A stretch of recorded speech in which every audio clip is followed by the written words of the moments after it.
ስሜ እናመሰግናለን። ዛሬ ውድ ጊዜህን ሰውተህ ከኛ ጋር መገኘት ስለቻልክ ጥሩ መልካም የሆነ ቆይታ ካንተ ጋር እንደሚኖረን ተስፋ እናደርጋለን። ዛሬ የምንወያይበት ርዕሰ ጉዳይ ካንተ ህይወትና ስራ ጋር በተያያዘ መምህርነት ብዙ ስራ ብዙ አበርክቶሃል በአላህ አንተ በስነ ጽሁፍ በድርሰት በማስተማር ቤተክርስቲያኖችን በማገልገል በተለይ ግን መምህርነት ህይወት ውስጥ በጣም የተዋቀረና የተያያዘ ጉዳይ ያለው ላንተ መምህርነት ላይ ነው ዛሬ ቆይታ የምናደርገው በጥልቅ። እስቲ የመጀመሪያውን ጥያቄ ራስን ብታስተዋውቀን እንደ መምህርነት በህይወት መቼ ተጀመረ? የት አስተማርክ? ምን አስተማርክ? ከልብ ነው የማመሰግነው። በመምህርነት ሙያ ላይ እንድናገር ስሜቴን እንድገልጽ ያለኝን እውቀት እንዳካፍል የቤዛ ድምጽ ይህን እድል ስላመቻችልኝ እግዚአብሔርን ነው የማመሰግነው። ምክንያቱም ያለኝን ጸጋ ያለኝን አቅም ላካፍል የምችልበት እድሎችን ሁሉ አክብሬ ነው ማስተናግደው እና ዶክተር ሞገስ ባልከኝ ላይ በመምህርነት ሙያ ላይ አሁን 43ኛ ዓመቴን ነው ያዝኩት። የመምህርነት ሙያን የጀመርኩት በ21 ዓመቴ ነው የመጀመሪያ ዲግሪን እንደያዝኩ። ከመምህርነት ጋር የተገናኙ ነገሮችን አሁን በጠየቀኝ መስመር ለማስኬድ ሁለት ነገሮችን ባነሳል ደስ ይለኛል። አንደኛው የጌታ ፍቃድ ሆኖ ጥር 26 2016 በስነ ጽሁፍ ስራዎቼና በመምህርነት ሙያዬ ላይ የእዝራ የስነ ጽሁፍ የሽልማት ድርጅት እውቅና ሰጥቶኛል። ሀገር ፍቅር ቲያትር ቤት በዛን ጊዜ እውቅናውን ያበረከተልኝ በጣም ማከብረው ዶክተር ንጉሴ ተፈራ ነው እና ዶክተር ንጉሴ ተፈራ ከተናገረው ንግግር ውስጥ አንተ ያስካቸው በዓለም ላይ የተደነቁ ሁለት ኖብል ስራዎች አሉ በዓለም ላይ። አንዱ መምህርነት ነው፣ ሌላው ደግሞ ደራሲነት ነው እና ሁለቱም ጠቅሎ አንተ ጋር ገብቷል ባለኝ ጊዜ የመባንን ያህል ነቅቻለሁ እና የዶክተር ንጉሴ የተፈራ ንግግር ጥርጥር የለውም 100% ትክክል ነው ብዬ አስባለሁ። ሙያ ከሙያ ጋር ማወዳደር ባልችልም ዓለምን ሊለውጡ የሚችሉ ሁለት የሙያ ክፍሎች ይፈለጉ ከተባለ አንደኛው መምህርነት ነው፣ አስተማሪነት፣ ሌላው ግን ደራሲነት ነው፣ ጸሐፊነት። ከዛ አኳያ ተነስቼ በዚህ በቆየውባቸው 43 ዓመታት መካከል የትምህርት ጥራት የመምህርነት ሙያ አቅጣጫ እንዴት ሊሆን ይችላል የሚሉ ክፍተቶችን በዘመኔ ውስጥ አይቻለሁ። ክፍተቶቹን ለመሙላት የራሴን ጥረት ለማድረግ ሙከራ አድርጌያለሁኝ።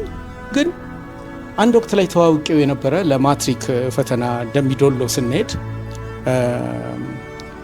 የተዋወቅኩት የአዲስ አበባ ዩኒቨርሲቲ መምህር ነበረ። አክሊሉ ዳለሎ ይባላል እና አክሊሉ ዳለሎ አሁን ፕሮፌሰር ነው። ፕሮፌሰር ሆኖ ለአመታት አጥንቶ የጻፈው መጽሐፍ ያስመረቀው ዘንድሮ ነው። ያ መጽሐፍ የሚደንቅህ በውስጤ የነበረውን ሸክም ምናልባት 99% የሸፈነ ጥናታዊ ስራ ነው። መጽሐፉ የሚለው ርዕስ የመምህርነት ሙያ እና የትምህርት ጥራት በኢትዮጵያ ከሙያ አልባ መምህር ወደ መምህር አልባ ክፍል ወይስ የሚል ጥያቄ ነው ያለው።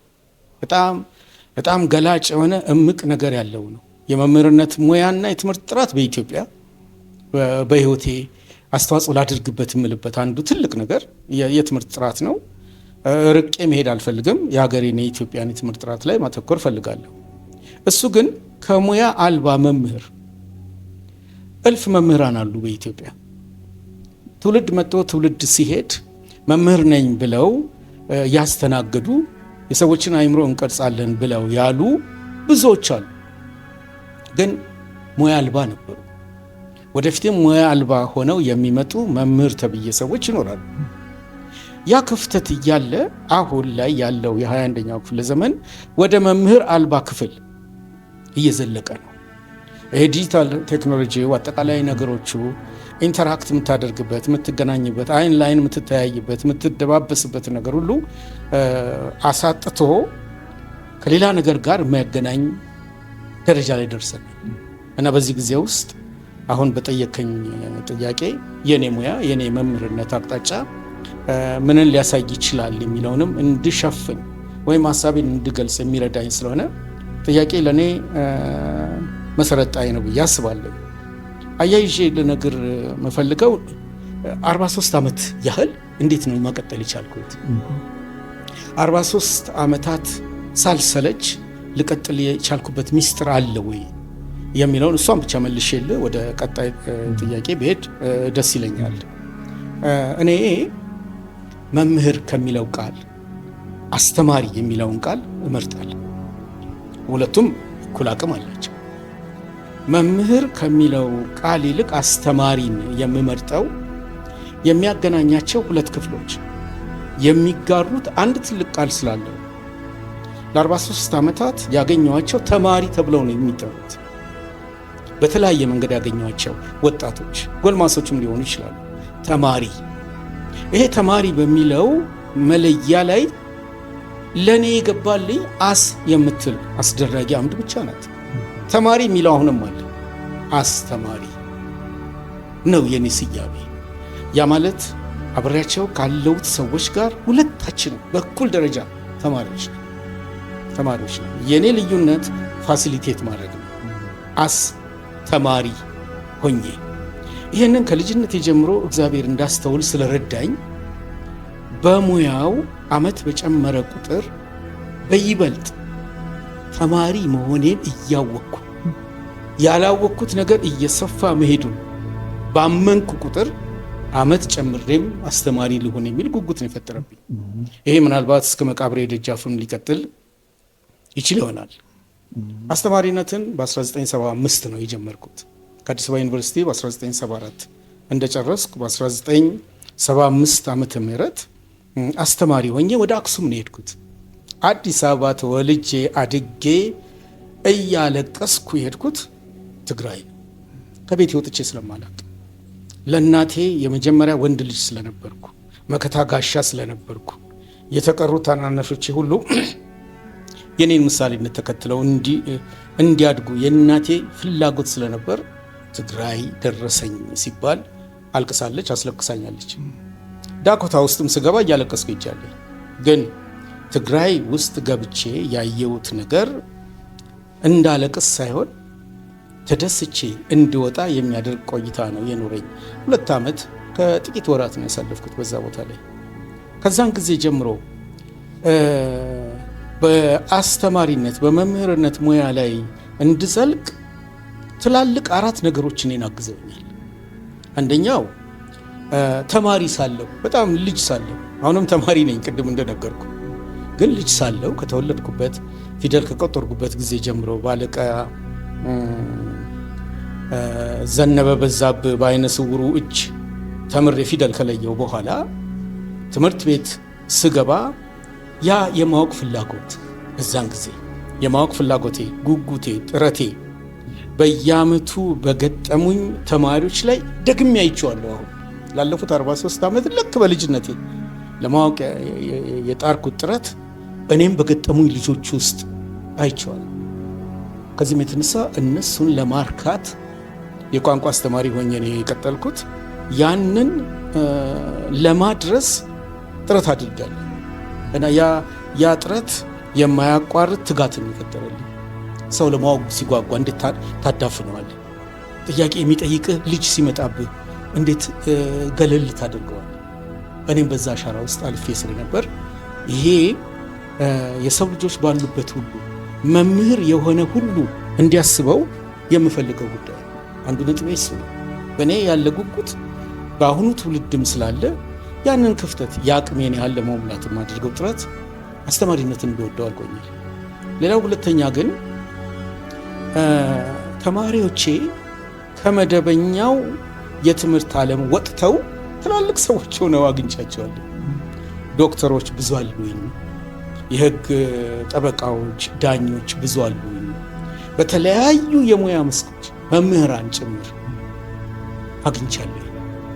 እነዚህ ሰዎች ባገኟቸው ቁጥር የሚገርም ያ ትንሽነታቸውን አላስበውም።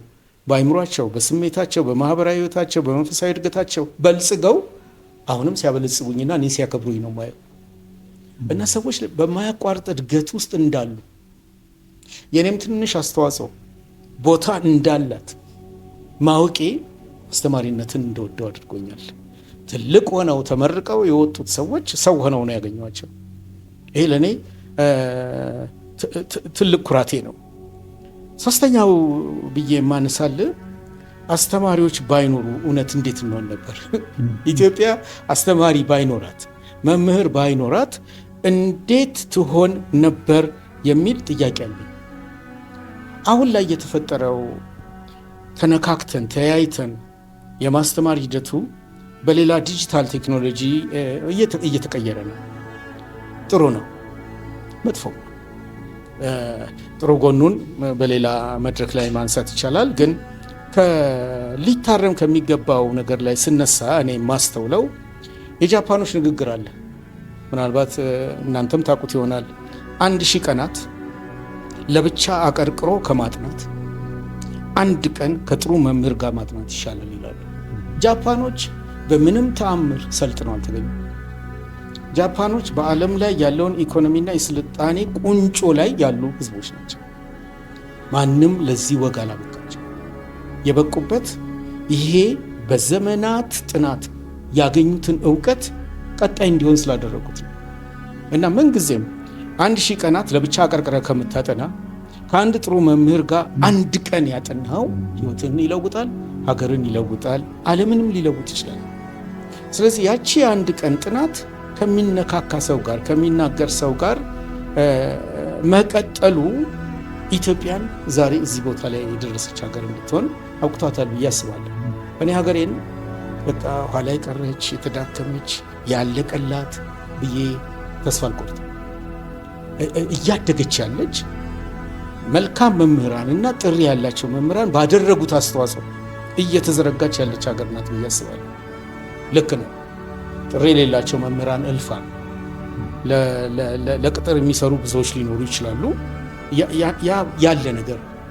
ያለ ነገር ነው እና መምህራን ባይኖሩ ኖሮ ኢትዮጵያ ምን ትሆን ነበር ለሚለው መልሴ ይሄው ነው። በጨለማ ውስጥ ነው የምትቀር። የአንድ ሰዓት ቆይታ የአንድን ሰው አይምሮ ከቀየረና ከለወጠ ከዚህ በላይ የምናገረው ነገር የለኝም። እንደ መጨረሻ አርቄ ይህንን ለ43 ዓመት ያስቀጠለኝን ነገር ሳስብ አስተማሪነት የሚገርም መስዋዕትነትን የሚጠይቅ ብቸኛ ህይወት ነው። የትኞቹ ሙያዎች የላቀ መስዋዕትነትን አይጠይቁም። አስተማሪነት ወይም መምህርነት ግን ለሌላው መኖር ነው። ለሌላው መኖር የሚለውን አስተማሪ ከመሆኔ በፊት የጌታ በመሆኔ ክርስቲያን በመሆኔ ሰውን እንደ ራስ አድርገው ውደድ የሚለው የጌታ ቃል አስተማሪ በሆንኩበት ሙያ ውስጥም ትክክል ሆኖ ያገኘሁት። አስተማሪነቴ ለሌላው እንድኖር አስገድዶኛል። ላልወለድኩት ልጅ ነው የምኖረው። ለዳግም አይደለም፣ ለአሜን አይደለም የምኖረው። ለብዙዎች ለወለዷቸው ልጆች ራሴን የእውቀት አባት ሆኜ የነሱ አባት ሆኜ ነው ያገኘሁትና ለሌላ የመኖር ትርጉም የት ነው የምተረጉመው ከተባለ በእውነት በአስተማሪ ህይወት ውስጥ ነው የሚገኘው። እና ለጠየቀኝ ጥያቄ እንዴት ወደ መምህርነት ሙያ መጣ፣ እንዴት ከዚህ ጋር የተገናኘ አቅም ኖረ ላልከኝ መልሴ ይሄ ነው። መምህራን ሁሉ በእኔ እምነት መምህራን ሁሉ ምግብ አቅራቢ መጋቢዎች ናቸው። አለቀ። መምህራን ሁሉ አስተማሪዎች ሁሉ ጤናማ ምግብ አቅራቢ መጋቢዎች ናቸው። ይህን ኃላፊነት የማይወጡ እልፍ መምህራን ሊኖሩ ይችላል። አሁን እኔ ስለ ራሴ ብቻ የምናገረው ነገር ስለሆነ ምግብ አቅራቢ ነኝ፣ ጤናማ ምግብ አቅራቢ ነኝ። የተመጣጠነ ምግብ ለሰዎች ሰጥቼ አድገው ለማየት የምጥር ሰው ነኝ። እንግዲህ የመጀመሪያውን ጥያቄ በዚህ አይነት መንገድ እንደመለስ ቁጠራልኝ። ጥሩ ነው። ስሜ በጣም ጥሩ አርጋ አብራርተን የመለስከው። ወደ ሁለተኛው ጥያቄ ሳልፍ እንደ ሞዴል የተከተልከው መምህር በኮሌጅ ወይም በሌላ ቦታ አለ ወይ የሚል ነው። ከዚህ ጋር ግን ተያይዞ ክርስቶስ ለዓለማችን ትልቅ የአስተማሪነት ሞዴል ነው ተብለው ብዙ ሰዎች ይስማማሉ። ክርስቶስን እንደ አስተማሪ እንዴት ትገልጸዋለህ አንተ? ምንም ጥርጥር የለውም ክርስቶስ በአስተማሪነቱ እንደኔ መረዳት ሊደርስበት የቻለ ግለሰብ እስካሁን የለም። ባለፉት 2000 ዓመታት ኢየሱስ ክርስቶስ በምድር ላይ በቆየበት ቆይታ የአስተማሪነት መለኪያውንና አስተማሪ ሆኖ የኖረበትን አቅም ተወዳድሮ ወደሱ ልክ የደረሰ እስካሁን አላገኘም። መጽሐፍ ቅዱስ ወደ ክርስቶስ ቁመት ደጉ ብሎ ሲመክር አንዱ ማደጊያ የእሱን የመምህርነት አቅም ለማግኘት መንጠራራት ነው ብዬ አምናለሁ። ከዚህም የተነሳ ተስፋ ሳልቆርጥ የክርስቶስን የማስተማር በተለይ ስልቶች ለመከተል እኔ እፈልጋለሁ። መፈለግ ብቻ አይደለም፣ ይቅርታ። በዚህ 43 ዓመት ታሪኬ በመጀመሪያው ጥያቄ ላይ ባነሳልኝ ከአራት ነጥቦች በላይ በጣም አቆይቶኝ እስከ መቃብሬ ደጃፍ ድረስ ብቀጥል አስተማሪነትን ወደዋለሁ ብዬ እንድል ያደረገኝ ቁንጮ ምክንያት ራሱ ኢየሱስ ክርስቶስ ነው። በነገራችን ላይ ስለ አስተማሪ፣ ስለ መምህር በምንነጋገርበት ጊዜ ስለ አስተማሪ፣ ስለ መምህር ስንነጋገር አንድ ምዕራፍ እንደ ድንበር አቁመን ነው የምንናገረው። ለምሳሌ 7 ዓመት የሞላው ልጅ 1ኛ ክፍል ሲገባ ከአስተማሪ ጋር ተገናኝቶ የነበረበትን 1ኛ ደረጃ ሲያልቅ፣ 2ኛ ደረጃ ሲያልቅ፣ ዩኒቨርሲቲ መደበኛ በሆኑት የማስተማር መንገዶች ላይ ያሉትን ነው ብዙ ጊዜ አስተማሪን ፈልገን የምናገኘው እዛ ጋር። መደበኛ ትምህርት ቤቶች ባሉበት ቦታ ላይ ነው አስተማሪ የሚባለው እንዳለ ምናምነው። እሱ ነገር መታረም አለበት። ኢየሱስ ክርስቶስን እንደ ትልቅ ሮል ሞዴል አድርገህ ስትወስድ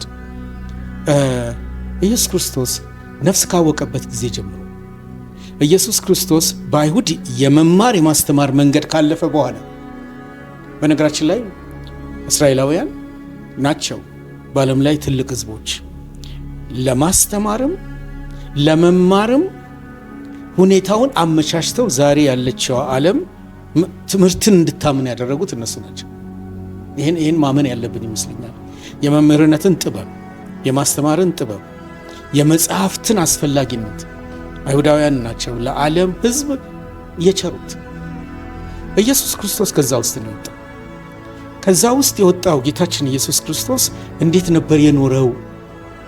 እሱ ነው አሁን ኢየሱስ ክርስቶስን ድንቅ አስተማሪ የሚያሰኘው፣ ኢየሱስ ክርስቶስን እውነተኛ መምህር የሚያሰኘውና እሱን ለመሆን ጉጉት የሚፈጥርብኝ የኢየሱስ ክርስቶስ የኖረበት የህይወት ዘይቤው በቃልና በተግባር የሚያስተምር ጌታ ነው። ኢየሱስ ክርስቶስ በቃል ይናገራል፣ የተናገረውን ያሳያል፣ ያሳየውን ራሱም ይኖረዋል። መምህራን ይሄ አይነት ኳሊቲ ነው ሊኖራቸው የሚገባው። መምህር የሆነ ሰው፣ ጥሪ ያለው ሰው፣ አስተማሪ የሆነ ሰው አስተማሪነቱን በሁኔታዎችና በጊዜዎች ላይ አመቻችቶ አያቆመውም። ኢየሱስ ክርስቶስ በመንገድ ላይ ሲያልፍ ልጆችን አግኝቷል፣ ሴቶችን አግኝቷል፣ እውሮችን አግኝቷል፣ ሽባዎችን አግኝቷል፣ የሞቱ በቃሪዛ የሚሄዱትን አግኝቷል። የተሰበሰቡ ሰዎችን ቁጭ አድርጎ ከተራራው ስር እየተናገረ በበርካታ ምሳሌዎች ገልጦላቸዋል። የእሱ አስተማሪነት እንደ ትልቅ መለኪያ የሚደረገው እና እንደ ሞዴል የሚወሰደው ኢየሱስ ክርስቶስ የጊዜን አጠቃቀም ያወቀ መምህር ነበር። የጊዜ አጠቃቀም አንድ ጊዜ በመጽሐፍ ቅዱስ ውስጥ ትዝ ከሆነ ዛሬ ይህን አደርጋለሁ፣ ነገ ደግሞ ይህን አደርጋለሁ፣ ይህንኑ ለተላከበት መልእክተኛ ቀበሮ ብሎ ለመሰለው አድርሱለት አለ።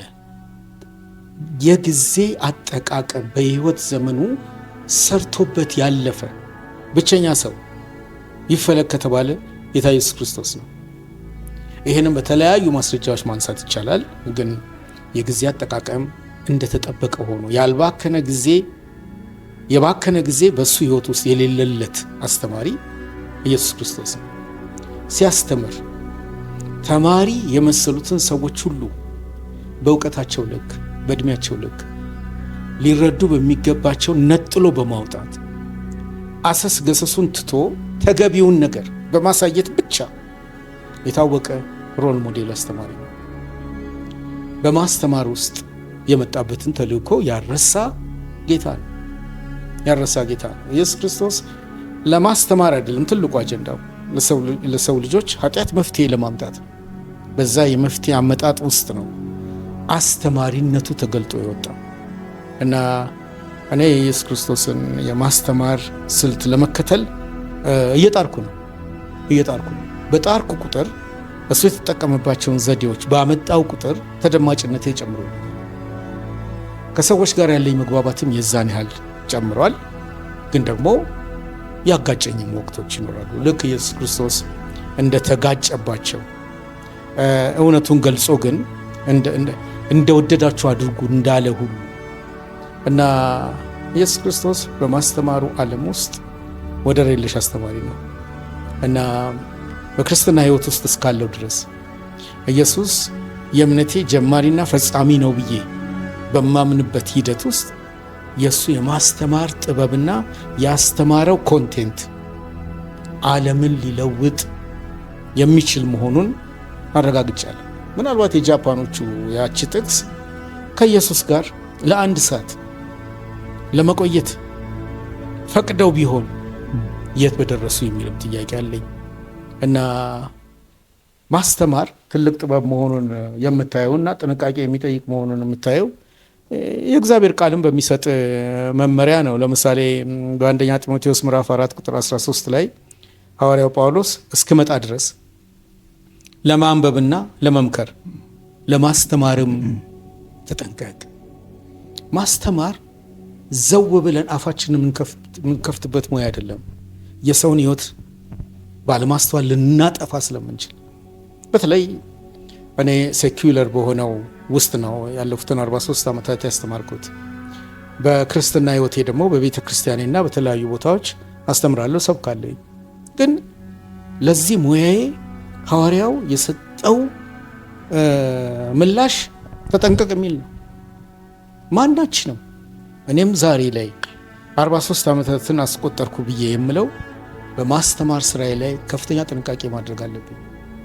ያ የማስተምረው በተለያየ ሜቶዶሎጂ የሚቀርብ ቢሆንም ትምህርቱ ግን የሰው ሕይወትን ሊለውጥ ወደፊት ሊያሻግር አስተሳሰብን ቀይሮ ጤናማ ሰውን ሊፈጥር ካልቻለ አፍን ብትዘጋ ነው የሚሻለው። ምንም ችሎታው ቢኖርህ ዝምታን መምረጥ የግድ ነው። ስለዚህ የሐዋርያውን መልእክት እወደዋለሁ። እንደገናም በመስበክና በማስተማር የሚደክሙት እጥፍ ክብር ይገባቸዋል ያለውንም የጳውሎስን ምክርም እወደዋለሁ። የእኛ ህብረተሰብ አስተማሪ ያከብራል ወይ ለሚለው ጥያቄ አሁንም ሰፊ ነው። ማስተማር ድካም ይጠይቃል። አይምሮህን ታጥባለህ፣ ብዙ ነገሮችን ሪፈር ታደርጋለህ። እንዲህ ሪፈር አድርገው ለነፍስ የደረሱ ሰዎችን ግን ኢትዮጵያውያን በእውኑ ያከብሯቸዋል? በእውኑ ለነሱ ብድራትን ይሰጣሉ? እሱ ጥያቄ ነው። የሚሰጡ አሉ። ግን ትልቁ መለኪያ በመስበክ በማስተማር የሚደክሙ ሰዎች እጥፍ ክብር ይገባቸዋል። ለምን እጥፍ ክብር አስፈለጋቸው? በምድር ላይ ለምትኖረው ኑሮ ብቻ ሳይሆን በተለይ መንፈሳዊ አስተማሪዎች ወደ ሰማይ የሚያሻግረውንም እውነት የሚገልጡ ናቸው። በሚገልጡት ያጠፋዋል፣ በሚገልጡት ያድናል። ያጠፉ ይጠየቃሉ። በረኞች አለቃ ለበረከትና ለእውነት የገለጡልህ ይመሰገናሉ፣ ክብርም ይገባቸዋል። እና ጠየቀኝ ጥያቄ መምህር ሆኜ ስቀጥል ክርስቲያን መሆኔ ዳግም የተወለድኩ ክርስቲያን መሆኔ ግን በጣም ጠቅሞኛል። በጣም ጥሩ በጣም ጥሩ። ስሜ እስቲ ከተማሪዎች ጋር የነበረ አንዳንድ አይረሴ ገጠመኞች ብታስታውሰን። መቼስ መምህርነት በብዙ ገጠመኞች የተሞላ ነውና ምን አይነት ገጠመኞች ታስታውሳል? ከልጅ ልጀምርልህ። ከልጆች መጀመር ጥሩ ነው ብዬ አስባለሁ። መጀመሪያ ወደ ማስተማር ሙያ ስመጣ 1975 አክሱም ነው የተመድቤ የሄድኩት እና ትግራይን አላውቀውም። አክሱምን ግን ማየት ፈልጋለሁ። ላለመሄድ ወስኜ ነበር። ነገር ግን ዶክተር ወርቁ ኃይለማርያም የሚባል ሸሽቼ ደምቢዶሎ ሸሽቼ አዶላ የሚባል ቦታ ሄጄ እዛ ድረስ ምናልባት እግዚአብሔር ራሱን ተከትሎኝ የመጣው መጥቶ ምን ሰራለህ እዚህ ሲለኝ ነገርኩት። ማስተማር ስለማልፈልግ ትግራይ መሄድ ስለማልፈልግ እዚህ ተደብቄ ያለው አልኩት። ተመለስ አለኝ እና ያቀረበልኝ ምክንያቶች በጣም ጤነኛ ናቸው። አሁን ኤገስት ዳይሬክተር ነው። ተመለስኩ፣ ወደ ትግራይ ሄድኩኝ እና ትግራይ ስገባ ዶክተር ፍቃድ አዘዘ ያስተማረኝ ትምህርት አለ ስለ አፍሪካን ሊትሬቸር።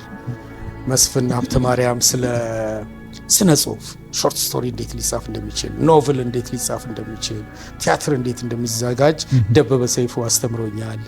መንግስቱ ለማ ደግሞ ግጥምን እንዴት አድርጌ አድርጅቶ ማቅረብ ምን ያህል ሞገስ እንደሚያሰጥ ሰምቻለሁ። አቶ ይልማ ያስተማሩኝ ትምህርት ውስጥ ያለ ፎክሎርን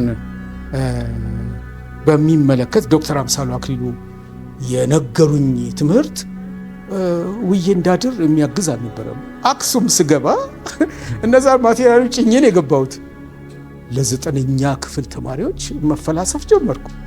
ፎክሎር ምንድን ነው? ስነ ቃል ምንድን ነው? ስነ ጽሁፍ አንደኛ አፋቸውን የፈቱት በትግርኛ ነው አብዛኞቹ። አማርኛ ሁለተኛ ቋንቋቸው። መግባባት አቃተ። ከአድማስ ባሻገር ነው ወደው ስለነበር እሱን ነው ማነብላቸው እና እኔ አነባለሁ። በእኔ ልክ ይመጣሉ ብዬ አስባለሁ። ተራርቀን ይሄ የመራራቁ አካሄድ ክፍተትን ገና ስራ እንድጀምር ፈጠረብኝ። ተማሪዎች የምታቀርበው ነገር ሊረዱት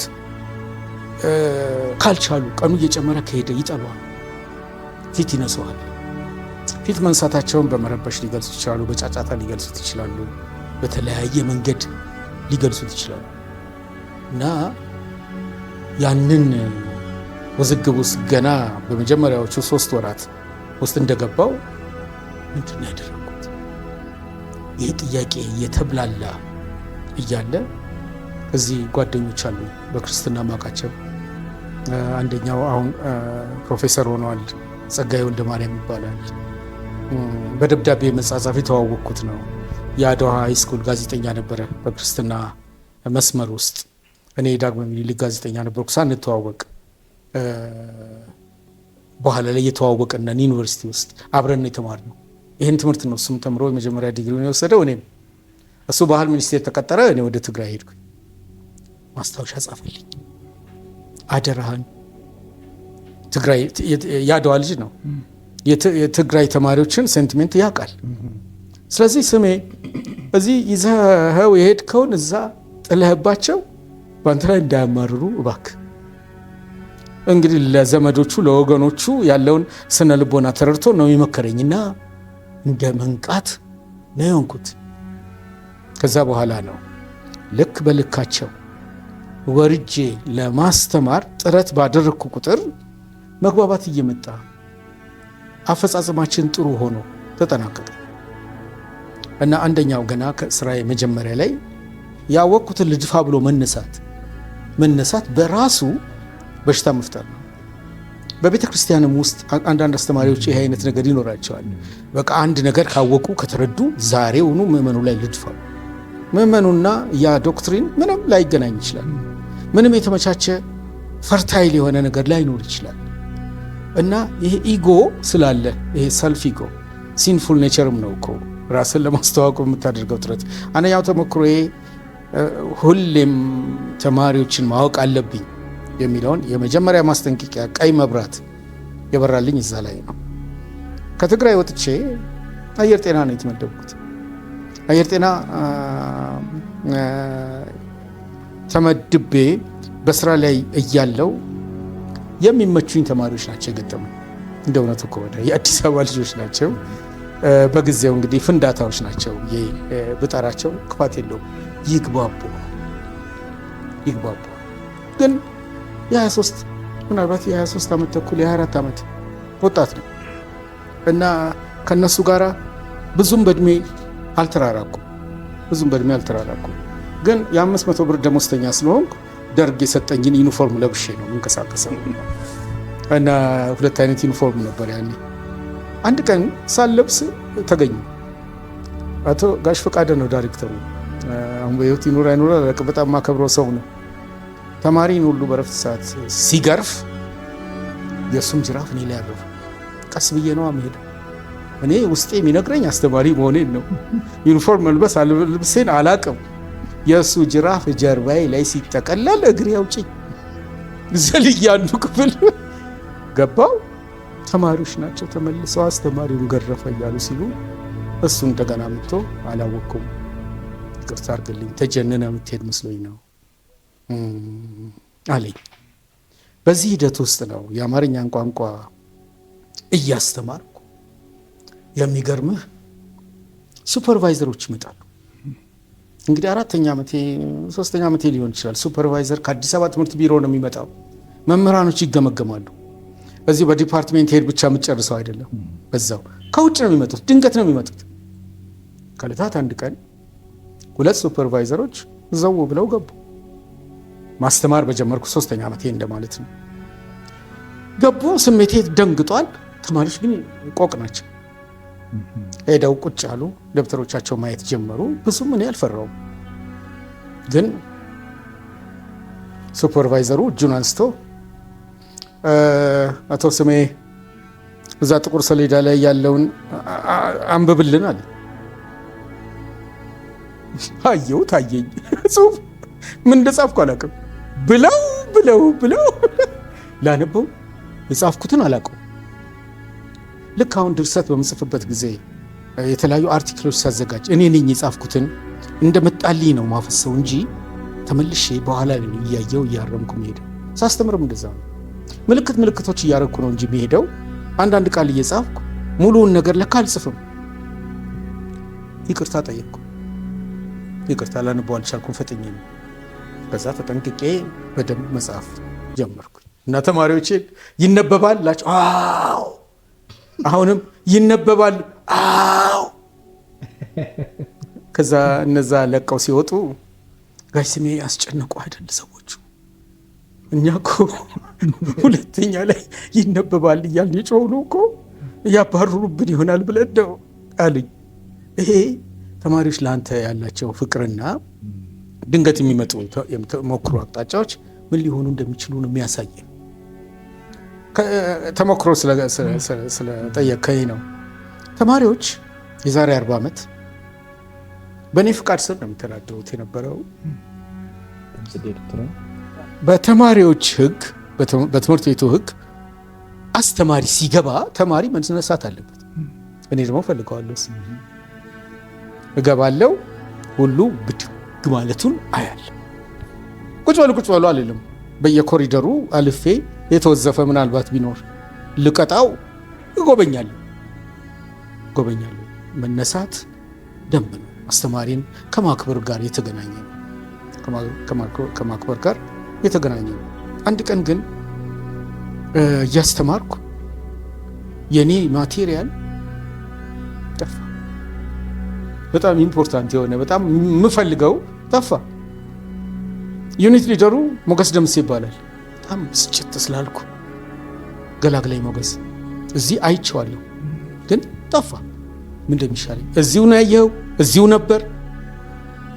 ነገራቸው፣ አስጠነቀቃቸው። ምንም እናውቀው ነገር የለም አለ። ውጡ አለ። ወጡ፣ ተኮለኮሉ። 11ኛ ክፍል ተማሪዎች ናቸው። ወጡ። በቆሙበት እሱ ሲፈትሽ ዴስኮቹ ስንጥቅ አላቸው። ምን እንደገለጠለት አላውቅም። ስንጥቁን ሲያነሳ እዛ ውስጥ ተቀምጦ በቃ ተገኝቷል አለ። ምን ልቅጣቸው? የግቢውን ቆሻሻ ይሰብሰብልኝ አልኩ። እዛ ጉድጓድ ይጣሉት አልኩ። ተሰበሰበ፣ ተጣለ። ቀጥሎ ሳለኝ ይታጠኑ። እሳት ተለቀቀ። እያንዳንዱ ጉድጓዱ ገደል ላይ እንዲህ ገብቶበት ታጥኖ ወጣ። ይህ የመታዘዝ አቅም ከ40 ዓመት በኋላ ባለው ሂደት ውስጥ አንዳንዶች ይህን ስናገር እንደ ጭቆና፣ የአስተማሪ አምባገነንነት የተለያየ ነገር ሊሆን ይችላል። ግን የአባት ልጅ ግንኙነት በዛ ሂደት ውስጥ እንደነበረ በዚህ በአየር ጤና ተሞክሬ ውስጥ አየዋለሁ። የትውልድ ክፍተቶች ሊኖሩ እንደሚችሉ አስተውላለሁ። አሁን ይሄ የጠየቀኝ አየር ጤና ላይ ሆኜ ነው። አየር ጤና እያለው ግን ማስተርስ ፕሮግራም እድል ትምህርት ሚኒስቴር ስለሰጠ ተወዳደርኩ፣ አለፍኩ። ሁለተኛ ዲግሪን ለመያዝ የግድ 6 ኪሎ መግባት አለብኝ። መጣሁ፣ ገባው። 6 ኪሎ ለመማር እዛው ቅርብ ትምህርት ቤት መመደብ አለብኝ። እቴጌ መነን የተመደብኩት በሱ ነው። መነን ተመደብኩ። በፎክሎር ላይ ልሰራ ጀመርኩ እና በመነን ትምህርት ቤት ውስጥ በርካታ ተሞክሮችን ላነሳል እችላለሁ፣ ጊዜው አይፈቅድም።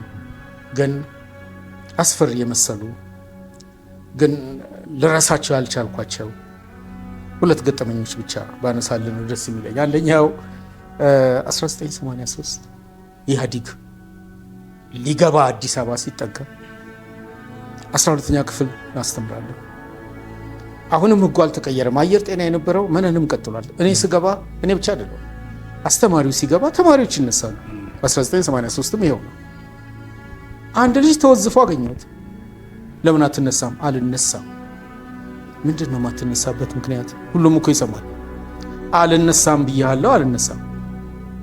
እሺ በቃ እኔ አልመታም፣ ግን ለመምህሩ ተገቢ ያልሆነ መልስ ሰጥቻለሁ፣ አርማለሁ ብለህ 50 ጊዜ ጻፍ ብዬ ወረቀት ሰጠሁት። ሊያንቀኝ አይነሳ። ሊያንቀኝ ተነሳ። ግብ ግብ ተፈጠረ። እኔም ጎትተዋለሁ፣ እሱም ይጎትተኛል፣ እሱም ይሰነዝራል። ክርስቲያን ነኝ፣ ደሜ ከፍ አለ። ምላሽ ከመስጠት ወደ ኋላ ማለት አልቻልኩም። አንቄ መግደል አለብኝ ወደሚል አባዜ ውስጥ ገባሁ። መንፈሴ ተቀየረ። ዮሐንስ አንዳርጌ የሚባል የእንግሊዝኛ አስተማሪ እና ጋሻው በዛ የሚባል ዩኒት መሪ ጩኸቱን ሰምተው በሰው ደረሱ። 83 እሱንም ጎተቱት፣ እኔንም ጎትተው አወጡኝ። እንደብድ አድርጎኛል። መጨረሻ ዮሐንስ አንዳርጌ ሰብስቦ ወደዛ ጠራኝና ስሜ ክርስቲያን ነኝ ትላለህ፣ አሁን ያየሁብህ ነገር በጣም እኔን ነክቶኛል። ቤተ ክርስቲያንን ለመምጣት እየተዘጋጀው ነኝ፣ ግን እንደዚህ እንዴት ትሆናለህ አለ። ተረጋጋ። ባይረዳኝ ነው ብዬ ግን አሁንም ሙግት ውስጥ ያለ ባይረዳኝ ነው። የልጁ መልስ ራፍ ነው። የመጣው ልጁ ከሰሜን ነው፣ ከትግራይ የመጣ ልጅ ነው እና ተማሪ ነው። ምናልባት ያኔ ኢህአዲግ አዲስ አበባ ሊቆጣጠር የቻለበት ጊዜ ስለነበር እሱም ደግሞ ከዛ ከትግራይ ክልል መጥቶ የሚማር ስለነበረ ያሳየኝ ወቅቱን የተከተለ ነገር ነው። እኔ ግን እሱን አላውቅም፣ ምንም እውቀት የለኝ። እንደዛ አግሬሲቭ በመሆኑ ግን ነፍሴ ተጨነቀች። ከዛ ስሜ ያለኝ አንድ ታሪክ ልንገርህና ተጽናና አለኝ። ምን እንደምትነግረኝ? እዚሁ ክፍል አለኝ።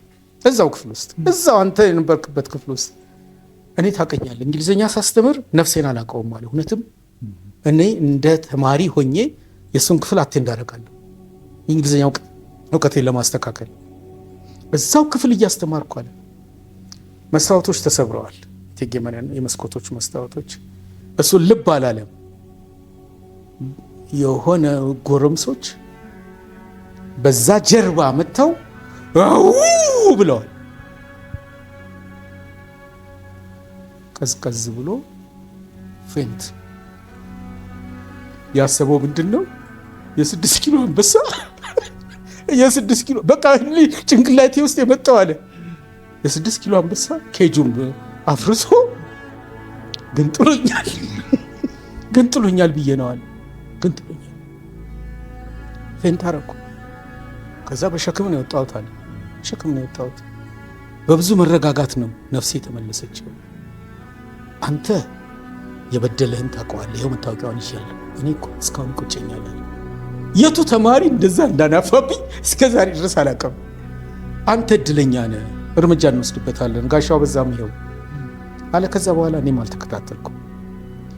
እነዚህ አስተማሪ ስትሆን ለአደጋ የተጋለጥክ መሆነ የማሳየት ዝንባሌ እንዳለው ላሳየ ነው። ብዙም ማንሳት የሚቻል ቢሆንም ከጊዜ አንጻር በጣም አንዲት ነጥብ ግን ልጆች አነሳልሃለሁ ብዬ የተውኩትን መነን ትምህርት ቤትን 1997 ከለቀኩ በኋላ ሳንፎርድ ነው የገባሁት። ሳንፎርድ ኢንተርናሽናል ትምህርት ቤት ነው። ከመንግስት ትምህርት ቤት ጋር ያለው የካሪኩለምም ሆነ የማስተማር ጥበብ ፍጹም የተለየ ነው። ፍጹም የተለየ ነው እና እዛ ትምህርት ቤት ውስጥ የጤና ችግር ገጥሞኝ በነበረ ጊዜ እግዚአብሔር ያመቻቸልኝ ነው 1997 ከትናንሽ ልጆች የተማርኩት ትምህርት ነው። አሁን እኔን ያቆመኝ ልልህ እፈልጋለሁ።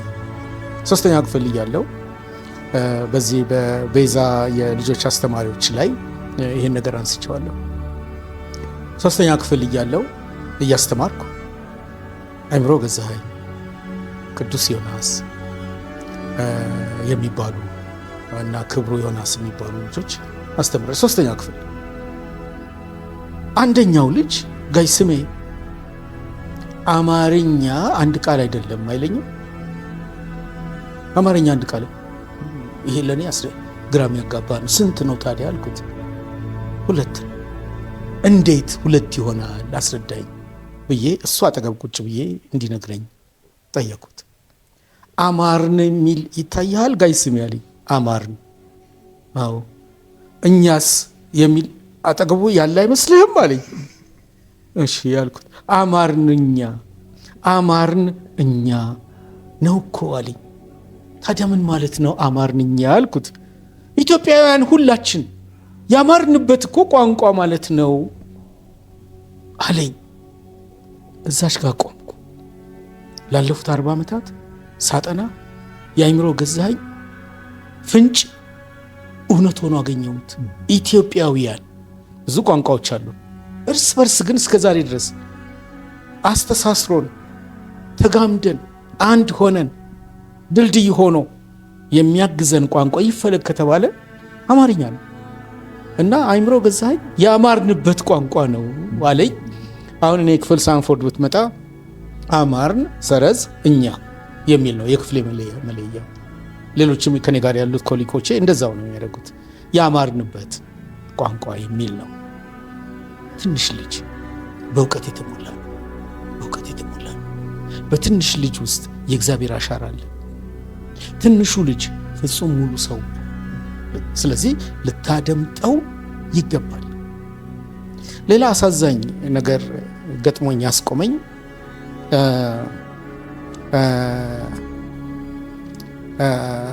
ድርሰት እንዲጽፉ ለ5ኛ ክፍል ተማሪዎች ሰጠው። አባቴን የምወድበት ምክንያት፣ እናቴን የምወድበት ምክንያት ከሁለቱ መርጣችሁ ስሩ አልኩ። ልጆቹ ጻፉ። አንዲት ልጅ ግን ታለቅሳለች፣ ግን ትጽፋለች። እየጻፈች ታለቅሳለች እና ለምንድን ነው እየጻፍሽልኝ የምታለቅሽው አልኳት። ማማ የዛሬ ወር ነው ያረፈችው ሞተችው።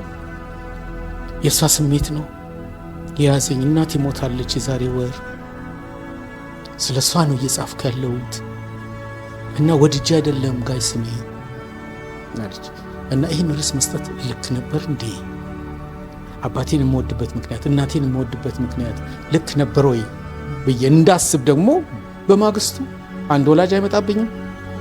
ጋይ ስሜ ልክ አይደለም የሰጠው ርዕስ። ልጄ እናቴን የምወድበት ምክንያት ብሎ ሲጽፍ አባቴን የምጠላበት የሚለውን ጎን ለጎን እያሰበ ነው። አንደኛውም በዛው በተቃራኒው ደግሞ በአባት ሲጽፍ አባት የአባት ፍቅር ከእናትየው ዝቅ ያለበትን እየፈተሸ ነው የሚሄደው። ለምን ጋሽ ስሜ አባትና እናቴን የምወድበት ምክንያት አትለው? ይሄ ከወላጆች ያገኘሁት በረከት ነው። ማሰብ ይጠይቃል። አፍ እንዳመጣልህ የምትሰጣቸው ርዕሶች እንደ ስነ ጽሁፍ አስተማሪ አንዳንዴ ይዞ ሊመጣ የሚችለው ነገር ጠንካራም ደካማም ነገር ይዞ ሊመጣ ይችላል። ለለና ተሞክሮ ብዙ ነው። ይበቃኛል። በጣም ኢንተረስቲንግ ነው። ብዙዎቹን ነገሮች ጥያቄዎቹን በሰፊ ውይይት ውስጥ እየዳሰስካቸው ስላለፍክ ከተማሪዎችና የዜግነት ስነ ልቦናን ከመቅረጽ አንጻር አስተማሪነት ያለውን ድርሻ ነው የምጠይቅህ። በተማሪዎች ልብ ጠንካራ የዜግነት ስነ ምግባራዊ ወይም እና ስነ ልቦናዊ ዜጋን መፍጠር አስተማሪው እንዴት ይችላል?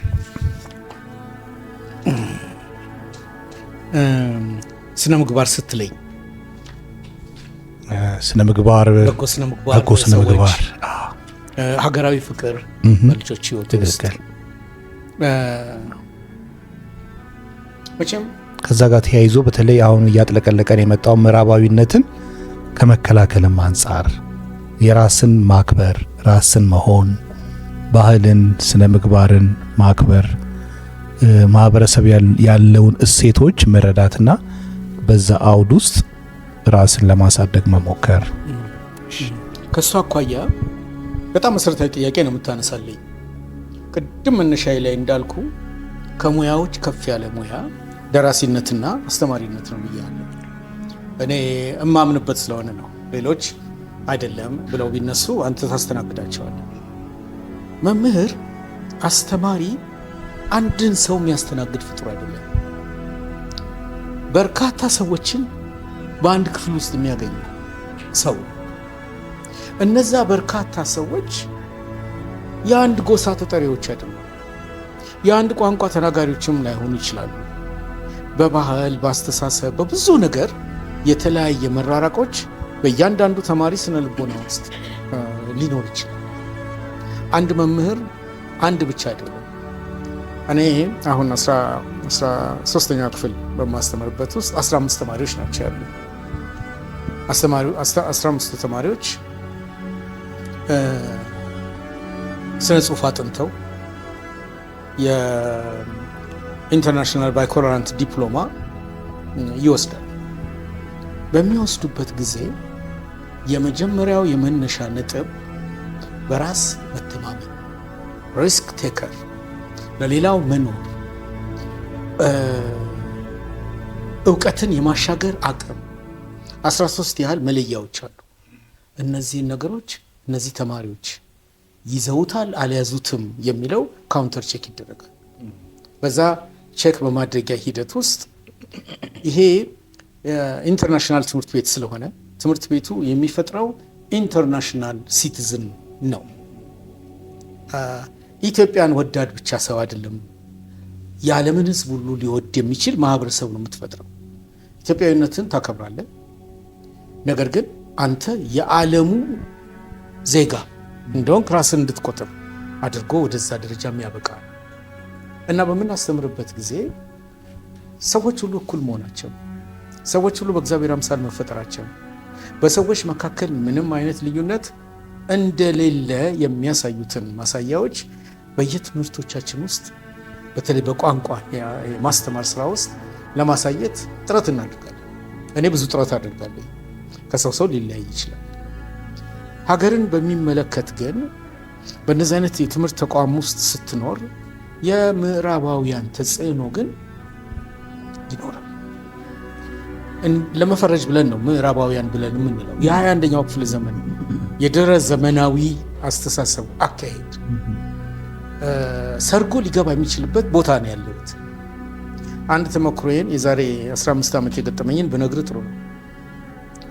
15 ዓመት ከዛም በላይ ሊሆን ይችላል። እነዚህ ሰዶማውያን ፍናፍንቶች የወንድ ለወንድ ጋብቻን ፕሮሞት የሚያደርጉ፣ የሴት ለሴት ጋብቻን ፕሮሞት የሚያደርጉ፣ በመኝታ ቤታችን ማንም የመግባት መብት የለውም ብለው የሚያስቡ የዓለም ሕዝቦች በሳንፎርድ ኮሚኒቲም ውስጥ እንዳሉ አውቃለሁ። በማስተማር መልክ በተለያየ መንገድ ይኖራሉ። ግን እኔ በማስተምርበት ጊዜ በተለይም 11 እና 13 ላይ ኦራል ፕሬዘንቴሽን የሚል ኮርስ እንሰጣለን። የአማርኛ ፕሮግራም ፍቅር እስከ መቃብር ላይ ነው ትኩረት የሚያደርጉት።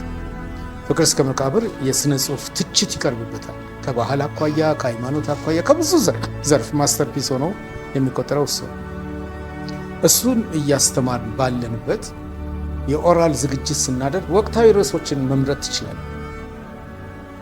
ይሄ በ1999 ይመስለኛል ወይም በ2000 መግቢያ ላይ አዲስ አበባ ተነጣ ነበረ የሰዶማዊነት እንቅስቃሴ።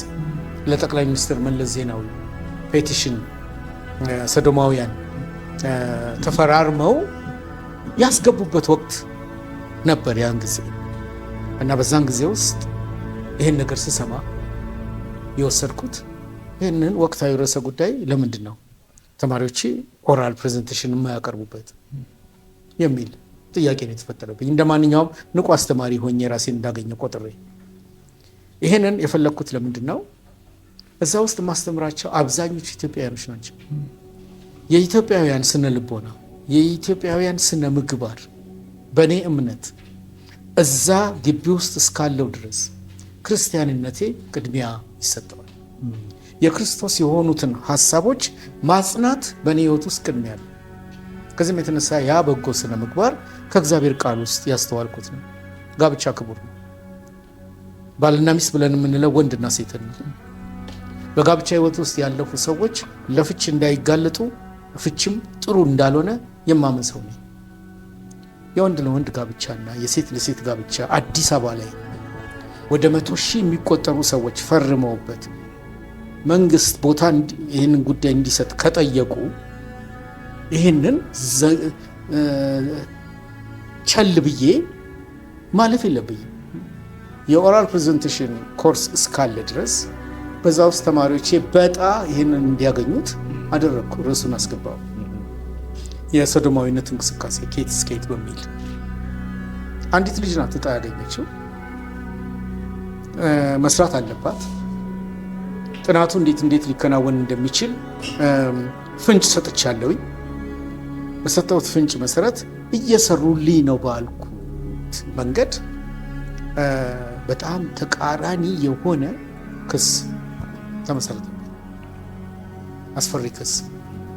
በዛን ወቅት ትምህርት ቤቴ ብራሰልስ ልኮኝ ስለነበር ለስልጠና ደስ ብሎኝ ሰልጥኜ ተመልሼ ስራ አስኪያጄን አመሰግናለሁ ለተደረገልኝ ወጪ ምድልም ብዬ በማግስቱ መልሶ ሊጠራኝ ስራ አስኪያጁ አቶ ቁምላቸው አበራ ይባላል። ተጠራው። ስሜ ክስ አለብህ፣ ሰዎቹ ጉዳዩን ወደ ፍርድ ቤት ሊወስዱት ነው የሚፈልጉት፣ ኮምፕሮማይዝ ማድረግ የምትችል ከሆነ ማድረግ ይኖርብሃል አለኝ። ክሴን ለወቅ አልኩ። ክስህን ለማወቅ መሰብሰብ ይኖርብኛል። ስብሰባው በጣም ሰፊ ነው። የሰከንደሪ ሄድ፣ የፕራይመሪ ሄድ፣ ካውንስለርስ፣ የየይር ግሩፕ መሪዎች፣ የዲፓርትሜንቴ ሄድ ተሰብስበው አጀንዳው ሲከፈት ስሟን መጥቀስ አልፈልግም። ለዚች ልጅ በጣ የደረሳት ርዕስ ተገቢ አይደለም፣ በኢትዮጵያ ምድር ላይ እንዲንሸራሸር ወላጆች አይፈቅዱም፣ አንተ ከየት አምጥተህ ነው ስለ ሰዶማዊነት፣ ስለ ተመሳሳይ ጾታ እንዲነቁና እንዲባንኑ አድርገህ ልታስቀጥል የምትፈልገው የሚል ነው። እና ጉዳዩ ከገባኝ በኋላ መልስ ለመስጠት ጥረት አድርጌያለሁ።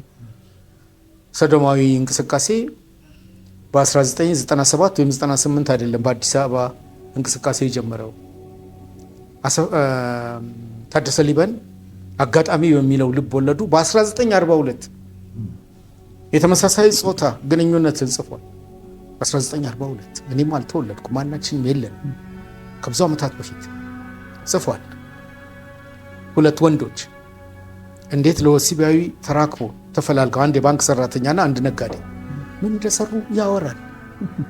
እነዚህ ነገሮች አሉ።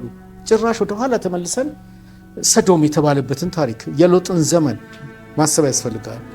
ይሄ ጉዳይ በኢትዮጵያ እየጨመረ ስለመጣ እኔ ኃላፊነቴን እየተወጣሁ ነው ያለሁት ነው ብዬ የምለው። እናንተን መክሰስ ነው የሚኖርብኝ እንጂ እኔ ልከሰስ አይገባም። እየሞገጥኩ ኮምፕሮማይዝ አደረጉ። በቃ ርዕሱን አንሳው ርዕሱን በቃ ይቅር። ወላጆችን ያከብራል ትምህርት ቤታችን። ከእውነት ጋር የሚጋፈጥ ሁኔታው ላይ አንዳንዴ ለዘብ ይላል እና አዝኜ የተውኩት ታሪክ ካቻምና ከ2 ዓመት በፊት ሳንፎርድ 2 ወንድ አባቶች ልጆችን ሲያሳድጉ የሚያሳየውን ቴክስት ቡክ ፕራይመሪ ላይ ሲያስተምርበት ተገኘ። በዛን ጊዜ ወላጆች ከፍተኛ እንቅስቃሴ አድርገው ክስ መሰረቱ። እኔ ከ20 ዓመታት በፊት የጮኩበት ዛሬ ተግባራዊ ሆኖ የባነኑ ወላጆች ይሄ በኢትዮጵያ ምድር ሊሆን አይገባውም ብለው ትምህርት ቤቱን ከሰሱ። ትምህርት ቤቱ ወዲያውኑ ምላሽ ሰጠ። ምላሽ የተሰጠበት የሲኒየር ዳይሬክተሩ የሚስተር አንቶኒ ሃሚልተን ደብዳቤ አሁን በእጄ ላይ ያለ። የኢትዮጵያ ሕግ አይፈቅድም። እነዚህ መጽሐፎች ሁሉ ተሰብስበው ይወገዱ። ማንም መምህር በዚህ ጉዳይ ላይ ይህን ሲያስተናግድ ቢገኝ ይሰናበታል። ደብዳቤውን እዚህ ይዤዋለሁ። ወደፊት ግለ ታሪኬን በምጽፈው መጽሐፍ ውስጥ አካትቼዋለሁ። ይህን ያመጣሁልህ ለምንድን ነው? በህይወት ዘመኔ እንዳስተማሪ ስኖር በእጄ ላይ የደረሱት ልጆች የኔ ልጆች ናቸው። በጎ የሆነው ስነ ምግባር በእነሱ ውስጥ እንዲሰርዝ ያልተቋረጠ ጥረት ለማድረግ እጥራለሁ። ያ የጣርኩት ጥረት አሁን ላይ ተመልሼ ሳይ ሰርቶልኛል። በጣም እግዚአብሔርን አመሰግናለሁ። የተለወጡ ሰዎች፣ ራሳቸውን የቻሉ ሰዎች፣ ለነገ ለኢትዮጵያ አለኝታ ለዓለምም ሕዝብ መድኃኒት የሚሆኑ ሰዎችን በየጊዜው እያገኘው ለካስ መምህርነት እውነትም የከበረ ሙያ ነው። ለካስ መምህር ይደመጣል። በትክክለኛው መንገድ በትክክለኛው አቅርቦት ከቀረበና ተማሪዎች የሚረዱ ከሆነ ለካስ ይዘውት ይቀጥላሉ። ይሄ ነገር እንግዲህ በእኔ መምህራን እኔ ውስጥ ባሳደሩት ያየሁት ነገር ነው። ስለዚህ በጎ ስነ ምግባርና ሀገርን የመውደድ አቅም አስተማሪዎች ሊያስተዋውቁት ካልቻሉ ሁሉ ነገር በዜሮ ነው የሚባዛው እና ትልቅ ኃላፊነት በአስተማሪ ላይ አለ ብዬ አምናለሁ። በጣም ጥሩ ነገር ነው። ስሜ ወደ መጨረሻው እየሄድኩ ነው። የመጨረሻ ጥያቄ ለራስ ትኩረት ከመስጠት አንጻር አስተማሪነት ራስን በጣም ኢንቨስት ስለሚያደርግ በሙያው ላይ ራስን መጉዳት አይቀርም። በዚህ ስራ ለተሰማሩ ባለሙያዎች ማለት ነው። ብዙ ጊዜ በርናውት የሚባለው ከስነ ልቡና ጋር የሚያያዘው ጫና፣ ከፍተኛ ጫና የመሳሰለ ነገር ብዙ አስተማሪዎች ይጋለጣሉ። ምን ገጥሞ ያውቃል? በዚህ አንጻር የስራ ጫና እና በውስጥ የፈጠረ አንዳንድ ምልክቶች ምን አስተውለህ ታውቃለህ? በሆነ የአገልግሎት ዘመን ይሄን ነገር ለመከላከልስ መምህራን ምን ዝግጅት አላቸው ወይም ምን ግንዛቤ ይዘዋል ብለህ ትላለህ? መራር ጥያቄ፣ ለመመለስም አቅም ማጣለት ነጥብ ነው የምታነሳለኝ። ሙያውን ከወደድክ ጥሬ ነው ብለህ ካመንክ ከሙያው መለየት ደግሞ ሞት እንደሆነ ካሰብክ በዚህ አይነት አቅም ውስጥ ያሉ ሰዎች የነገ ተስፋቸው እግዚአብሔር ብቻ ካልሆነ በቀር ተስፋ ሊሆናቸው የሚችል ሌላ አማራጭ ያለ አይመስለኝም። የመምህርነትን ጉዳይ በ43 ዓመት ታሪኬ አሁን ነው ከአንተ ጋር እያወራሁት ያለሁት። ለማውራት እንኳን ውጤታማ ሆነ እያለ መድረክ አይኖርም። አሁን ነው እየተነጋገርን ያለ። በርናውት የማድረግ ሂደት አይነት ብዙ ነው።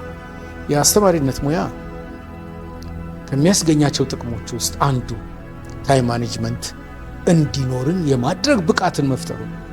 እኔ አንዳንድ ሰዎች መጥተው እንትን ይሉኛል፣ እንዲህ ትደንቀኛለህ ይሉኛል። አይደለም። እነዚህን ዓመታት ሁሉ አስተማሪ ሆኜ ራሴን ሳገኘው በጊዜ ተገድቤ ነው ያገኘሁት። 2 ሰዓት ሲደወል አፌን ከፍታለሁኝ ለ7ኛ ክፍል ተማሪዎች። ለሱ የተዘጋጀ ራሱን የቻለ ፎርማትና የትምህርት ማቴሪያሎች አሉት። ከ40 ደቂቃ በኋላ ለ11ኛ ክፍሎች ደግሞ ሌላ ርዕሰ ጉዳይ በሌላ አቅጣጫ ይዤ ቀርባለሁ። 6ኛው ፔሪድ ላይ ለ13ኛ ክፍሎች የሊትሬቸር ነክ የሆነ ስራን በዓለም ላይ ካሉ መጽሐፍት ጋር አጣጥሜ ቀርባለሁ። እዛ ውስጥ እያለ ያለሁበት ኢንተርናሽናል ትምህርት ቤት ስለሆነ ቢቲ ልመደብ እችላለሁ። ተማሪ እንደ ዘበኛ ጠብቃለሁ። አደጋ ቢገጥመው ተጠያቂ ሆኜ፣ አስተማሪ ቢጎድል ከቨር ማድረጋቸው ስራዎች ይሰጡኛል። ክለብ ይኖረኛል። እነዚህ ነገሮች ለእያንዳንዱ ነገር 100% ትኩረት ሰጠ በምትሄድበት ሂደት ውስጥ እያረጀህም አቅምም እያነሰ ይሄዳል። ግን አማራጭ ስለሌለኝ አያድሜት ሁለቱም ጎን ለጎን ማስኬድ አልችልም። ይሄን ልተወው ካልኩ ከጥሬ ጋር ከተጋጨ ለእያንዳንዱ የምሰጠውን ጊዜ ልገድበው ካልኩ ውሽልሽል ስራ ነው ይዤ የምቀርበው። ውሽልሽል ስራ ይዤ ከምቀርብ ሙያዬን ማቆም ነው። እንደሱ ላደርግ የምችልበት እድሎች ከፊቴ ግን እንዳሉ አውቃለሁ። ቻርልስ ስታንሊ ሰባኪ ነው እና ጉሮሮውን አመመው። በታመመ ጊዜ እንግዲህ የእግዚአብሔር ፍቃድ ነው፣ በአፌ ነው የምናገረው። ጉሮሮዬን ከዘጋኝ አስተማሪነት እዚህ ጋር ይቆማል። እንዲህ አይነት ሁኔታዎች ሊፈጠሩ የሚችሉበት እድል ኖሮ ነገሮች የምታቆሙበት ቦታ ላይ አቆማለሁ። ከዛ በፊት ባለው ግን በርናውት አድርጌ እንዳልጠፋ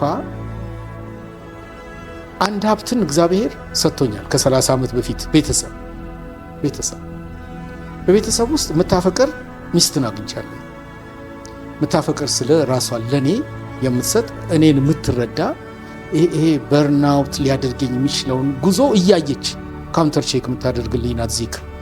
እና ያለፉት 30 ዓመቶች በጣም ውጤታማ የሆንኩት የእሷ አካሄድ እንዲህ ስትሄድልኝ በሳጭባታለሁ። አሁን ቦርጭን ላጥፋ ብላ በሳምንት 3 ቀን ከዛ ከሰሚት እስከ መገናኛ ታመጣኛለች። እየተነጫነች ነው የምመጣው። ግን ግቡ ጤናዬ ላይ የሚያተኮር ነው። ኢንዳይሬክት በማያቸው ነገሮች እንዳልከስል መፈለግ ነው። የቤተሰብ መኖር ለመምህር በጣም በጣም ወሳኝ ነው። ልጆች ደግሞ እግዚአብሔር ሰጥቶኛል። የሚገርም 4ቱም ልጆች የእግዚአብሔርን ሀሳብና የእግዚአብሔርን ፍቃድ የኔንም ድካም ይረዳሉ። በነገራችን ላይ መምህር ለመሆን እንዴት ቻልክ አላልከኝም፣ ግን ሳላቀው መምህር ያደረገኝ አጎቴ ነው። ኃይሉ ገብረ ክርስቶስ የዛሬ ዓመት ነው ያረፈው። አንተም በቀብሩ ላይ ተገኝተሃል። አቶ ኃይሉ የአሁኑ መጽሐፌ በነገራችን ላይ በዚህ ዓመት ቅጽ 3 የቤተክርስቲያን ታሪክን ለንባብ አበቃለኝ። መታሰቢያ የማደርገው ለሱ ነው፣ ለአቶ ኃይሉ ገብረ ክርስቶስ። ማስተማር ጥበብ እንደሆነ የተረዳውበት ሰው እሱ ነው። ከዛ በኋላ ራሴን በዛ ውስጥ አገኘሁት። በዚህ ውስጥ ራሴን ሳገኝ ሚስቴም ባና የማስተማር ፊልድ ነው ያጠናቸው። በማስተማር ፊልድ ነው ስታስተምር የቆየችው። ዲግሪዋንም የወሰደችው በሱ ነው። ልጄም አሜን ካምብሪጅ ላይ ወደ ማስተማር ነው የቀጠለችው። አሁን ዳግም አለ ካምብሪጅ አስተምሯል። አሁን ደግሞ ማስተር ማይንድ ኢንተርናሽናል ትምህርት ቤት ነው፣ እዛ ነው የሚያስተምረው። እናወራለን በምንነጋገረው። ሌሎች ልጆች ምን አቅጣጫ እንደሚይዙ አላውቅም። አሜንና ጽናት የራሳቸውን መንገድ፣ ግን ይሄ መምህርነት ይገርማል፣ እርሾ ሆኖ ይስፋፋል። የምትኖረው ህይወት ከሆነ የሚጋሩ ታገኛለህ። እና በርናውት እንዳልሆን የቤተሰቤ በዚህ ደረጃ ላይ መገኘት አግዞኛል ልመልስ ለምችለው። ሌላ ግን አሁን ራሴንም እኮ በዘመናዊ የማስተማር ስልት ማካተት ይኖርብኛል። የዘመናዊ የማስተማር ጥበብ በከፊል ነው የነካሁት እንጂ ዋናውን አልነካሁት። በነገራችን ላይ የማስተማር ጥበብ አሁን እንድትናገር አይፈቅድልህም። ሞደርን ኤዱኬሽን ሲስተም፣ አዲሱ የማስተማር ጥበብ ጥቂት አንተ ነው የምትናገር። ልኩ ደግሞ እሱ ነው። ልኩ እሱ ነው። እኔ እፎርሻለሁ፣ ታየኛለህ። አሁን ሰንዴ ስኩልም ሳስተምር ረዘም ያለ ጊዜ ወስጄ 20 ደቂቃ ወይም ደግሞ 15 ደቂቃ እተዋለሁ። እሱ ልክ አይደለም። 15 ደቂቃ የበሰለ ነገር ይዘህ ቀርበህ ማዕዱን ልጆቹ ሲካፈሉት ማየት ነው ያለብህ። ያኔ ትማራለህ። ያኔ ያስተማርከው ነገር ይዘቱ ልክ ነው ልክ አይደለም ብለህ ትፈትሻለህ። ዳኝነቱ በተመጋቢው እጅ ነው ያለው። ይሄ ልማድ በኢትዮጵያ ውስጥ ገና አላደገም። ዶክተር አክሊሉ በጻፈው ፕሮፌሰር አክሊሉ በጻፈው ላይ ግን ትልቁ ክፍተታችን እሱ ነው ይላል። ስለዚህ በርናውት አንድ መምህር እንዳይሆን የድርሻውን ብቻ ማቅረብ አለበት። የተቀረውስ እሱን ሊያንጽ የሚችል ሊያነቃ የሚችል ልክ እንደ አማርኛ ብሎ እንደነገረኝ ልጅ የሚያባንን የሚያድስ ነገር የምታገኝበት ምን ያህል። ስለዚህ እኔ አይኖችን ገልጬ መቀጠል ነው የምፈልገው። እኔ ተማሪ ነኝ፣ እነሱም ተማሪ ናቸው። እኔ ፋሲሊቴት ነው ማድረግ። ፋሲሊቴት በማድረግበት ሁሌ ተማሪ ሆኜ ራሴን አገኘዋለሁ። የሚደንቅ ነገር እግዚአብሔርን የማመሰግንበት፣ ትንሾችንም ትልቆችንም አልንቅም። ሁሉንም ለማድመጥ ጆሮዬ ክፍት ነው። የሰማሁትን ብችል ማስታወሻ ይዛለኝ። ከዛ በኋላ እያዳበርኩት እሄዳለሁ እና እሱ ሊያድነኝ ይችላል። ሌላ ግን አስተማሪ ለሆኑ ሰዎች ሀገርም ገና ነው ቦታ እየሰጠች ያለበት ገና ነው። አሁን በቅርብ መዝገበ አእምሮ የሚል 3ኛ ቅጽ ለመምህራን ብቻ የተዘጋጀ ሰነድ ይወጣል። ጥሩ ነው። እዝራ የኔን አዋርድ ካዘጋጁት ሰዎች ውስጥ አንዱ የሆነው ይህንን ኃላፊነት ወስዷል። ድምፃቸው እንዲሰማ የመምህራን እና ይሄ በርናውት የማድረግ ታሪክ ራሴን በመግዛት ላርመው የምችለው ነው ብዬ አስባለሁ። ቤተክርስቲያን ታስተምራለህ፣ ትምህርት ቤት ታስተምራለህ፣ ልጆችን ታስተምራለህ። በዛ ውስጥ ጥንቃቄ ያለማድረግ ሂደት ስላለ ራሴን ለማየት ሞክራለሁ። ሌሎች አዛኞች ደግሞ አርቆ ሀሳቢዎች ጋይስሜ ደክሞታል እኮ እስቲ ዘና እናርገው ብለው ሪፍሬሽ ሊያደርጉ የሚችሉበትን ለእንደዚህ አይነት ሰዎች ቢኖር ደስ ይለኛል። አንድ ጊዜ ቤዛ ይሄን አስባ ነበረ ዱባይ ልትልከኝ እና ምን እንደመጣባት አላውቅም። ፕሮግራሟን ሰረዘች። ግን ጥሩ ነበረ። እጥፍ ክብር ይገባቸዋል የሚለው እግዚአብሔር የተጠቀሙባቸው ሰዎች የሚጠቅማቸውን ነገር ለእነዚህ ሰዎች ሲያደርጉላቸው ማየት ጭምር ነው ብዬ አስባለሁ። እኔ አሁን ለእኔ ማለት አይደለም፣ ግን ጥሪ ላላቸው አስተማሪዎች ይህንን ልታደርግላቸው በጣም ተገቢ ነው ብዬ አስባለሁ። ስሜ ስለነበረን ቆይታ እግዚአብሔርን በጣም እናመሰግናለን። በጣም ኢንተረስቲንግ ወይም አዝናኝ አወያይ ጉዳዮችን አንስተን ነው የተወያየ ነው። እግዚአብሔር ቀሪ ዘመንን ይባርክ፣ ቤተሰብን ይባርክ፣ እድሜን ሁሉ ጌታ ይባርክልኝ። እኔም አመሰግናቸዋለሁ። እድሜና ጤና ለእናንተ ይብዛ። ይሄ ፕሮግራም ቀጣይ እንዲሆን የበኩሌን ሁሉ አስተዋጽኦ አድርጋለሁኝ። እናንተም ሳታክቱ በመምህርነት ሙያ ብቻ ሳይሆን በሌሎች አሁን ከመንፈሳዊ ወጣ ባለ በሚመስል ግን መንፈሳዊ በሆነ ርዕስ ላይ ነው የተነጋገርነው እና ይህን በመሰሉ ጉዳዮች ላይ እንድትዘልቁ እመኛለሁኝ። እግዚአብሔር ያክብርልኝ። ተባረክ።